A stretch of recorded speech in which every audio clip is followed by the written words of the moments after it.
Siyahan aton na balita yan na Police Captain Sidro formal nga nag-turnover han pagdumarahan Ernani MPS Police Lieutenant Cipriano bag-o nga officer in charge. Naging malangpuson ang ginbuhat nga turnover ceremony o turnover of command yan nga adlaw. Pinaagihin na formal nga turnover of office ceremony nga gindumarahan Ernani Municipal Police Station para han opisyal nga pagbaliyuhan liderato hini.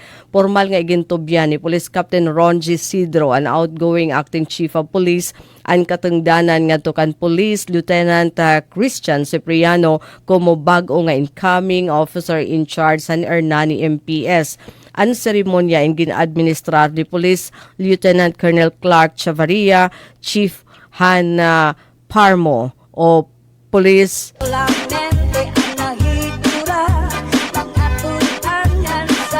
Chief Han Parmo ini in pinaagi han symbolic turnover han office symbol property nga equipment inventory book agud masiguro ang accountability nga diro-diretso nga serbisyo ha Ernani.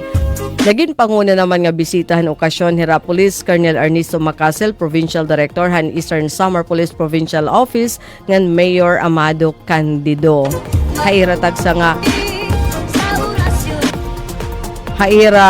tagsa nga mensahe ira gintagan hindoon ang importansya haton pagburublig nga na dedikasyon hat trabahohan kapulisan para masiguro nga hipapabilin ang kamurayawan ngan kaayusan han bugos nga bungtohan Ernani. Ngan samtang halain naman nga balita.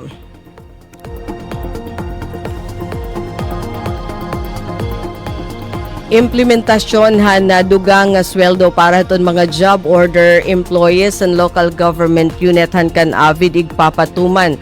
Usa nga makasaysayan nga pitad an tinapo iyan nga bulan haton Enero hapag papatuman haton umentuhan sweldo haton mga job order employee han kan avid local government unit tika nga 200 pesos nga dahat 250 ini nga kadaragan in diri la usa nga administratibo nga pitad kundi bunga hindi dedikasyon ngan pagrusa haton mga opisyal nga nagtikang hintangkod nga mga pagserbisyo ginkilala haton lokal nga gobyerno aton importante nga papel ni Konsehal Jean Albert Coles kay pinaagi haton iya privilege speeches tinikangan haton July 2025 in eristoryahan ang Salary Standardization Ordinance nga nagresulta hadton aumento hadton sweldo han mga job order employee han local government unit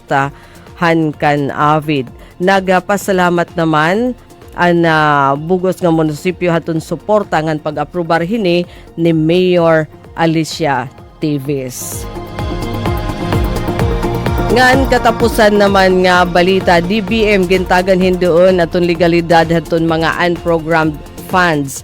Gintagan hindoon ang Department of Budget and Management nga ginarespeto hini aton katungodan hinuman nga dumulog legal nga remedyo kasumpay haton issue haton national budget. Sigon haton desisyon han korte an unprogrammed appropriations in diri igindidiri nga lump sum fund dara nga klaro adton panuyo hini partikular na adton na kantidad nga nakaalutaga hadton kada gagamitan ngan pwede pa igawas kung may ada sobra ngan diri ginlalauman nga kita adton gobyerno ngan mabaton adton mahugot nga kondisyon. Mga kasangkayan, magpabilin nga nakatune na DYES para han bag-o nga mga notisya. Para ha bagong Pilipinas, Daisy Lalosa Bilizar. Radyo Pilipinas, Radyo Publiko, Borongan. Mula sa pinakamalawak na newsroom sa buong Pilipinas. Ito ang Radyo Pilipinas. Radyo Pilipinas News Update. Serving the Republic of the Philippines for more